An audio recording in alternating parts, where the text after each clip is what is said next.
আচ্ছা, এই এয়ারড্রপে কিভাবে আপনি জয়েন করবেন বিস্তারিত আজকের ভিডিওতে দেখাবো। তো অনেকেই কিছু বুঝতেছে না কিভাবে এখানে জয়েন করবেন। তো এখানে দেওয়া আছে টন স্টেশন মাইনিং। তো এটা খুবই দ্রুত লিস্টিং হবে, তো এখানে তাড়াতাড়ি সম্ভব আপনারা জয়েন করবেন। তো এখানে জয়েন এয়ারড্রপ লিঙ্ক দেওয়া আছে, এখানে ক্লিক করবেন। ক্লিক করার পরে এই ধরনের ইন্টারফেস শো করবে।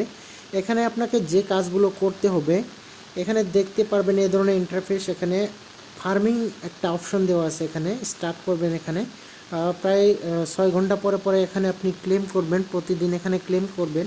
ওখান থেকে আপনার পয়েন্টগুলো উপরে আপনার পয়েন্ট শো করবে, ওখানে প্লাস হতে থাকবে। প্রতিদিন আপনি এখানে লগ ইন করবেন এবং এখানে পয়েন্টগুলো ক্লেম করবেন। তারপর এখানে নিচের দিকে আপনি যদি লক্ষ্য করেন 2 নম্বরে অপশন দেওয়া আছে কুইজ, এখানে ক্লিক করবেন। টাস্কগুলো আপনি কমপ্লিট করবেন, যতগুলো টাস্ক আপনি কমপ্লিট করবেন এখান থেকে পয়েন্টসগুলো আপনি ক্লেম করবেন। এখানে পয়েন্টসগুলো ক্লেম করার জন্য আপনাকে যে কাজগুলো করতে হবে